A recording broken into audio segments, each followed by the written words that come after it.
Mike, thanks for sitting with me here. Yeah. Thanks for taking the time. So, why don't you go ahead and introduce yourself, kind of, who you work for, what your title is. It's a great day. How are you doing today, James? Doing great. Doing great. Yeah. How's the industry?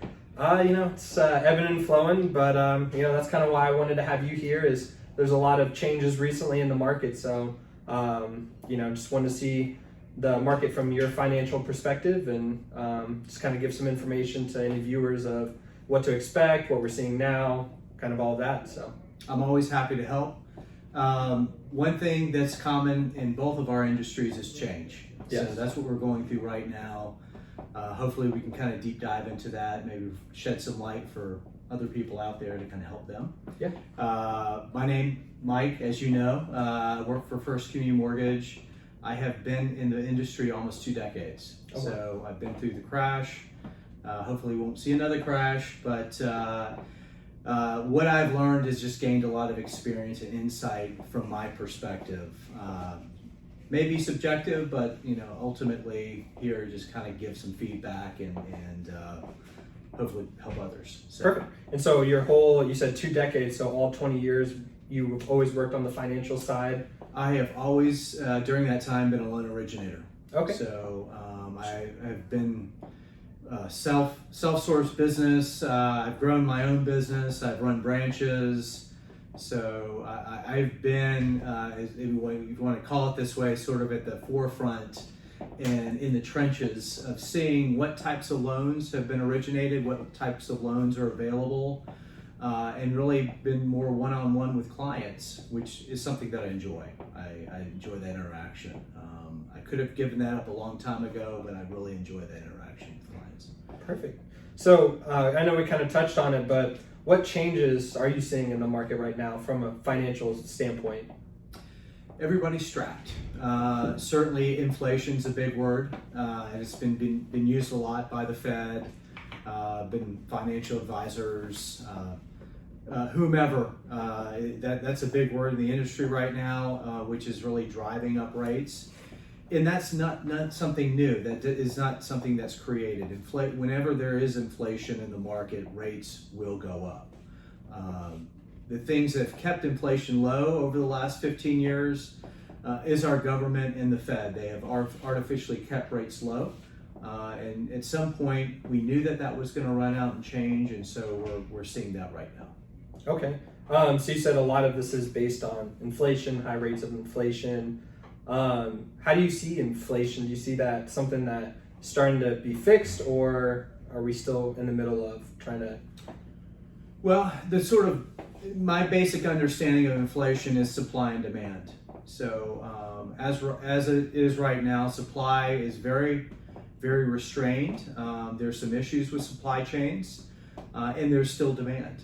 So what the Fed did is they stepped in because money was cheap, and they've made it more expensive to slow down demand, to offset supply, to bring down inflation.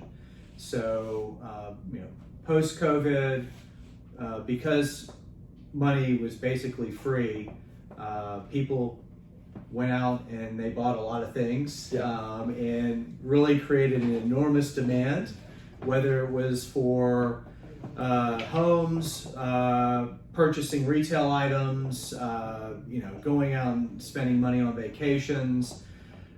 People did a lot because they were trapped. And so that sort of created this false sense of security post-COVID to where they could kind of have that same habits and behaviors going forward.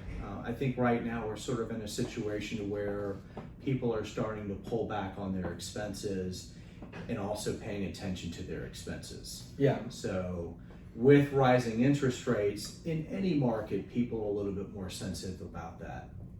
The thing is, rates haven't come back down like they have over the last 10 years to where if they've gone up in a year or two, they've come back down. I don't think we're getting that signal at this point in time to where the Fed's really to kind of wanting to hold off on raising rates. Yeah, and their rates are still actually going up. That's correct. Yeah. So that being said, what are your projections over the next couple months? I know I've heard from some people that the spring rates might go down. I've also heard, we're just at the beginning of the recession and that things could get a little bit worse before they start getting better. What is kind of your projection for the next couple months? What I've experienced in the industry in similar situations is, as we sort of get into a recession or something similar to a recession, economic data kind of drives rates, drives the markets. So what we don't want to see is that we get some really poor data in, inflation's still high, and the Fed keeps on raising rates. That is not going to give the market a reprieve. Yeah. Any sort of recession, we're going to see some really bad economic numbers. Historically, rates have come back down. Yeah. I think that's going to be the case. I think the Fed may put a pause on raising rates. I kind of forecast the first quarter of 2023 to where we're going to get some really poor economic numbers, to where we may see rates coming back down from 7 into 6.5 or 6% potentially. It may only last for a month or two, but we may get a slight reprieve, which will be a good opportunity for buyers out there to jump back into the market. Yeah, buyers and even people that might have had to take on a higher rate to go in and refinance. That's exactly right. Get a late rate lock. Great opportunity. Mortgage applications are at 25-year low right now. So it's across the board. Not a lot of people are refinancing. It is all purchase money driven, or even new construction to go out and get construction financing, but 25-year low. Yeah, that was actually my next question here. So you said loan applications are at an all-time or a low. Do you see that changing coming up on the holiday season, later in the fall market, or do you think it's going to take a big change in rates in order to see a surplus of applications to come back in? I think usually this time of the year things slow down a little bit. So I would think things wouldn't be any different than they are today, with applications sort of at a pause. I see a pickup in January and February. Okay, so, just in time for the spring market? Absolutely. Okay, perfect. That's great insight there. So now let's move into some, what is some advice that you would pass along to someone that's renting and thinking about buying, even though rates are high right now, they're stuck paying these enormous rent rates here in the city. What advice would you pass along to them? I would pass along to them is you can't control your rent. Okay. You can't control it. Buying a house, you have some control over what your monthly expenses are. In addition to that, there's some tax advantages, and it's also an investment. When you're renting, it's none of that. So just understand you may be paying 30% cheaper or 40% cheaper than it would be owning a house, but at the same time you're able to kind of control your finances once you're in that house. Yeah. So your landlord can continue to raise your rent as the market changes. And listen, rates are going to fluctuate. They may be 9% next year, and you may think it's time to go ahead and move, and your rent's gone up 40%. There's nothing you can do at that point in time. There's never a perfect time to get into the market. Yeah. There just never is. Nobody has the crystal ball. So if you can afford it and you qualify, you have some money in the bank for a down payment and some reserves, there's nothing wrong with converting or being a renter to a homeowner. Yeah, and I noticed you said it's all about kind of controlling your future. What's something that someone can control or someone can do right now to, let's say they do say I want to buy, what can they do to help get that rate down? There's always an option for refinancing. Rates are cyclical. So even though you may take a 7 or 8% rate today, down the road there may be an opportunity within the next few years of dropping that rate. Understand refinancing is a simple process. You still have to have a job. You still have to have, most of the time, an appraisal for the property. Sometimes that gets waived, but it's not like going through the purchase process. You're a homeowner. You already own the house. There's there's not a lot of pressure on you to do anything at that point other than saving money. So the process of refinancing is like refinancing a car, if you've ever gone through that experience. A little bit more, a couple more steps than that, but it's no different. It's a very easy process. It's truly all about saving money. Okay. And what about, I know, there's big talk right now on buying your rate down.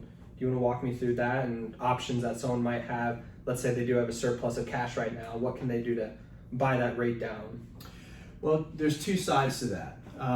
Especially with people getting into a market to where they're having payment shock. Mm-hmm. So they've looked on Zillow or all these great websites and found that perfect house, and there may be a payment calculator on there. Just speaking to a client the other day, he says, I ran through the numbers on that payment calculator and they weren't real. So you need to speak to a professional before you really start deep diving into it. So it's payment shock. What can be done is that if you have enough money in the bank, or let's say you get into the negotiations with the seller to where they're able to assist you with part of your closing costs, you can do what they call a rate buy down. That can save you, let's say if you're buying a $300,000, $400,000 house, that can save you an additional $200 a month with a little bit more money out of your pocket at closing, or something that's factored into the purchase price. It helps. Every little bit helps. No, it definitely does. Excellent. Perfect. So let's say, you talk to someone, they're not ready to pull the trigger now. They do want to wait till the spring market. A lot of feedback I hear is, I want to work on my credit, or I want to get my finances together. What's some great advice for someone waiting till spring? What's something they can do now to really be prepared to buy in the spring? The first question I ask when I hear that from somebody is, who are you getting the advice from? Is that something that you've talked to Mr. Google about, or is you actually talked to an experienced professional that's making those recommendations? Certainly you want the latter. If they've already gone through a pre-qualification, somebody's pulled their credit and is given them the proper steps on becoming a homeowner, or what they need to do, whether it's saving enough money or repairing credit, great. Stay on that path. If you're talking to Mr. Google, or you're just a little bit fearful of hearing the real news of what you need to do and you're a little skeptical about that, talk to a professional. Most good guys in our business won't push you to do anything. They'll just give you great advice and help you in that process, because they want to put you in a home. Yeah. So the key thing is, if you're talking to Mr. Google, talk to a professional. Yeah. And correct me if I'm wrong, but a lot of times, between now and the spring, there's not really a lot that someone could do to really change their scenario, their situation. That's true for the most part. I've seen situations where you have a $50 medical collection that just popped up on your credit. You've had great credit and dropped your score 50, 100 points. Absolutely. Some of that stuff can be repaired very easily and very quickly. If there's other things going on other than that are a little bit more serious, certainly can take a lot longer than that. What I've recommended in the past is that if you've got a good enough credit score to qualify, and you're building your credit, or there's issues that can be taken care of over time, that just opens you up for a refinance down the road. Yeah. Get you in the house, get a decent rate that it is today, and then once rates drop and your credit improves, come back around and do a refinance. Yeah. I know it's a big word, refinance. A lot of first-time home buyers don't understand that. They're intimidated just by the home buying process, but you're going to hear that word a lot, refinance, especially in a market like that today. Yeah, and it's like take advantage of the basically buyer's market that we have now. Get the house you want, have a little control over that whole process, get the house, and then you can always fix your rate that you've locked in later. Absolutely. Perfect. So going back to someone that's starting the process of buying a home, what are the main things that this person, they want to move forward, they want to start looking at houses, what do they need to have ready for you when they meet? What makes your job easy? If someone comes to you and they have, all the documents, what are the main things that you would like to see them come with? Well, that's the first step, is getting together all the documents. Yeah. the thing that I really try to promote is the initial consultation. Don't be fearful of that. If a guy is really trying to be very pushy and pushy just to pull credit, that's a guy that you need to kind of step away from. Maybe that person hasn't been in the business very long, but somebody that's going to be on your side and be very helpful, is going to hold your hand through the process. They're gonna push you along, but they're also going to say, hey, look, these are the steps that we need to take, because if we don't take these steps and give you the proper pre-approval, it's only going to hurt you once you go under contract. So absolutely, documents are the key thing in our business. Initially doing the consultation, which most likely somebody will pull your credit, that shouldn't be the entire goal. They need to be asking you what's important to you, where you want to be at financially, short-term, long-term. Yeah, sounds like keep it simple. That's right. Don't try to, do it all yourself. Just set up the initial consultation, talk to you, and then you're going to give them a shopping list of everything you need to keep the process going. You can still go to Mr. Google to start off with and kind of research what's a mortgage and how to get a mortgage. That certainly is helpful. That information's out there. Do some homework. There's nothing wrong with that. But speaking to somebody that has been doing this for a long time, there's added value.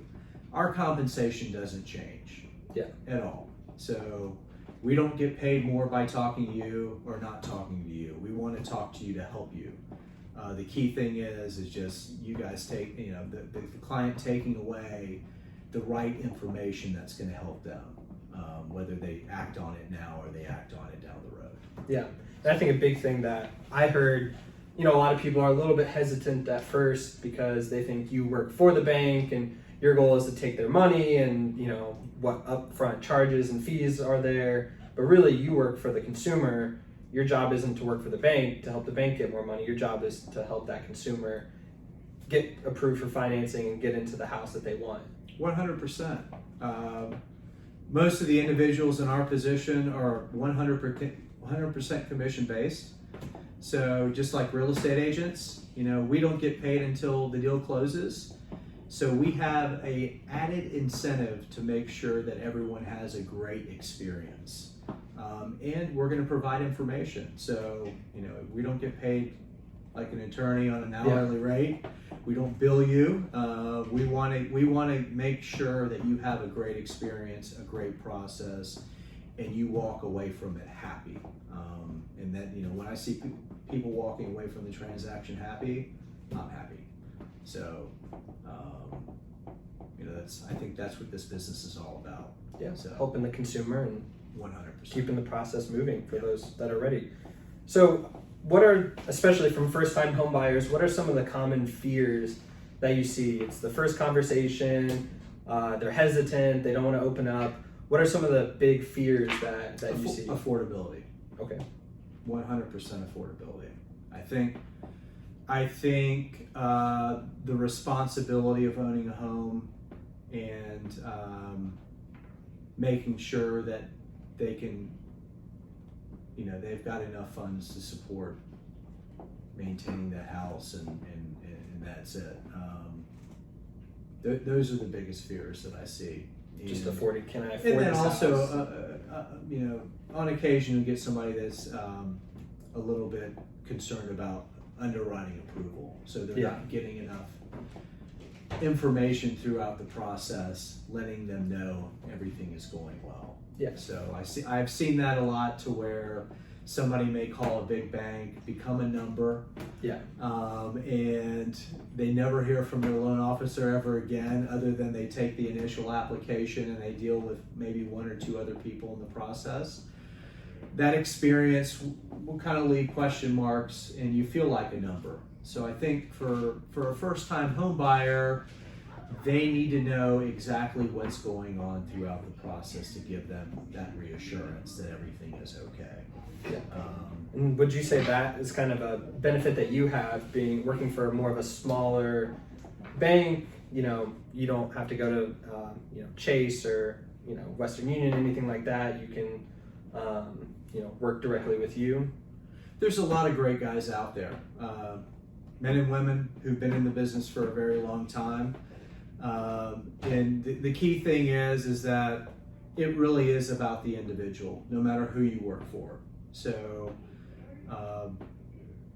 big banks, because of some of the red tape, they make it difficult to be able to contact the client throughout the process. So it may not be that you have a horrible originator. It may just be that, hey, look, I work for this bank and I don't have time to call my client. Yeah. So, and there's the flip side of that. There's some companies that are smaller and you'll deal with somebody that isn't great. It's getting the good fit with the client, with the agent, and the banker or the originator is the key thing. I understand that. I haven't recreated the wheel for what I do. It's just a matter of replicating the process and really understanding the clients, because everybody's a little bit different and their expectations are different. I've come from the hospitality industry, so I worked in the hospitality industry for 15 years, and you can't forget about who walks through your door. Yeah. You may have the best food out there, but if you don't give the proper service and the proper greeting and the proper attention, then it doesn't matter what type of food you have. So I think it kind of works the same way in the mortgage industry. Is we all have a 30-year fixed rate mortgage. Rates are all very similar, but it's just a matter of when you walk through that door, are you getting the experience that you need and expect? Yeah, and feeling comfortable throughout the whole process. That's right. Yeah. Great. So what are some of the most commonly asked questions that you get? I know we're kind of circling back, but are there any other questions that you get that you'd like to shed light on when someone calls you for the first time? You get a lot of what's your rate, right? Yeah. And so people want to judge it. Certainly saving money is one of the most important things to me. So I'm not outside of that boat, and I understand that. So trying to get a competitive rate with the least amount of costs is something that I strive to do. I don't think that needs to be the main question that people ask. I think they need to deep dive into is the experience level of the person that they're sitting in front of or speaking to the other side of the phone, to make sure that they have been in the business, and do purchases. You get a lot of guys that haven't been in the business very long, people that have only done refinances and don't understand what it's like to get a purchase done. So we're going to see a lot of that. A lot of individuals that have been in the business or got into the business 3 years ago because rates were at 3%, 2%, and are now just starting to jump in doing purchases, and they don't know how to meet deadlines and milestones. So that's critical. Listen, rate's important, but it's not the most important thing. You can always refinance that mortgage. And that's what I tell my clients. Hey, look, we're not the most cheapest, we're not the most expensive, we're right in the middle where we need to be. And understand this is not going to be your last mortgage, because when rates drop, you can always refinance. And so when you're haggling over 1/8 of a point, really? Yeah. So you do it. Saving money is extremely important, but 1/8 of a point to make sure that the process runs near perfect is critical. And gets closed, Right. Rate doesn't matter if you can't get it to the finish line and actually purchase the house. That's right. Yeah. What would you, just thought of a question, what would you say, big difference, we see you have lenders and then you have mortgage brokers. What's the big difference between the two? Great question. So the industry's changed over the years. It used to be top-heavy mortgage brokers. Mm-hmm. Mortgage brokers could provide rates, products, service level, resources more so than going to one bank. Once the crash happened, it sort of flipped just from a compliance perspective. To where Dodd-Frank kicked in and really kind of pushed out and made it difficult for brokers to exist. As of today, they're projecting that mortgage brokers are starting to come back into the market. So the market will be about 30% brokers. And so what that means is there's 3 avenues you can take to get a mortgage. You can go to a mortgage broker, who is somebody that they say writes your loans. They take your application, they gather all your financials, and they submit all that information to a bank. And so the bank underwrites it, which basically reviews all the information provided, approves it, and funds the loan in their name. So let's say that you were to go to mortgage broker down the street, ABC Mortgage Company, and they have a relationship with Wells Fargo. So it may be easier for you to go through ABC Mortgage Company to get the loan because you'll get a better service. You might get a better deal than going to Wells Fargo. Wells Fargo will fund and underwrite that loan. So a month later or 2 months later, you'll get a statement in the mail from Wells Fargo, and that's who you make the payments to. So it's kind of best in both worlds. Is your end game is who's servicing your loan and who you make your payments to, and the beginning is who writes your loan. The next level is something like a Loan Depot or a Quicken or some of these other kind of small tiered mortgage companies that aren't part of what they call a depository or a federally chartered bank. These bigger mortgage companies can fund the loans in their name because they have credit lines or resources to where they can do it, and then they ultimately will sell your loan off. Okay. They may sell it off to a big national servicer like Mr. Cooper or some the other companies that will ultimately service it. Or they can sell it off to Wells Fargo. They may have 15 or 20 different avenues to sell that loan. They may sell it directly to Fannie Mae or Freddie Mac. So as the mortgage company gets bigger, opportunities get bigger, options get more plentiful versus a small broker. Licensing is a little bit more complicated on a smaller level. It's semi-costly, but the next tier from like a Quicken or a Loan Depot is a bank, whether it's a credit union, whether it's a small community bank, whether it's a mid-community bank, whether it's a big bank. You might find within these smaller banks mortgage divisions. Like that's something that I work for. I work for First Community Mortgage, which is a division of First Community Bank. So we're kind of a hybrid of being a broker, not per se, but also a bank, because it allows us, one, to write loans in a lot more states than it would from a small mortgage broker perspective. It's a little bit easier for us because we're looked under the microscope and we have to do things that the industry requires more so than brokers. But also we can underwrite, we can fund, we can sell. So just like a Loan Depot or a Quicken to where they're selling off to those investors, we will do the same thing. If you go to a big bank like Wells, you won't see that. You're dealing with Wells. You're dealing with only the products Wells offers. They do not align themselves with Bank of America or Citibank. We do. Those big banks are they align themselves with us. We underwrite, we fund for them, we sell to them, and they service the loan. So I think this hybrid situation is a sweet spot for the industry. The other sweet spot is mortgage brokers. You're getting a lot of experienced people that are starting their own mortgage companies that will align themselves with 2 or 3 or 4 different banks because there's not going to be a crash in that perspective. Everybody's got skin in the game. Everybody's putting money down. That's why we're seeing brokers starting to come back in. I love it. We have needed more brokers since the crash. Yeah. They're just making it hard.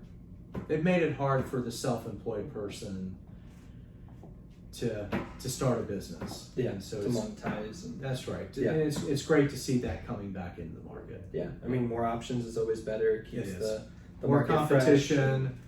It drives down costs, drives down rates. It's a good thing for the market. Perfect. All right. Well, last thing here, Mike. Just want to see, what's your favorite story? What's a good story you have from your 20 years of working in this industry? Something you can leave us with.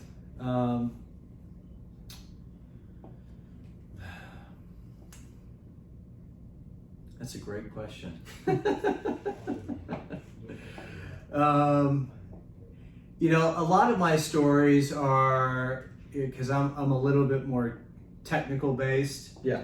is doing things other people weren't able to do and seeing through a deal other people weren't able to see. I haven't really had really kind of crazy situations. Unfortunately, I saw a lot of my clients had to foreclose in the crash that I'd written loans for up until 2007. So that was really heartbreaking. Yeah. But really, me and a good friend of mine, Chad Barnes, we grew up in the industry together for the first 4 years. We sat across from each other, and he taught me a lot in the business. We were very similar in a lot of ways. We used to work on deals together and able to help homeowners in ways they needed to be helped, to where people were selling them toxic loans or difficult loans they shouldn't have been in, that we could work out a product that would be helpful for them. I think that's probably, besides the crazy parties and pre-2007, Wolf on Wall Street stuff, I would say those are the things that I'll remember when I walk away from this industry is really kind of helping those individuals. Helping them on that Yeah, first part of it. I didn't listen. A lot of guys in our industry I wrote a couple way back when. I'm guilty of that, but at the same time, I steered away from that because you knew what you're getting yourself into. Yeah.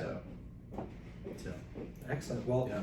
Mike, I appreciate all the insight, and Thank you so much. I'm gonna put your information here in the bio in the video. That way, people can contact you if they have any questions, need anything. Is there anything else you want to leave us with before we go? Have a great weekend. Perfect. Thanks, Yeah. Mike. Take care.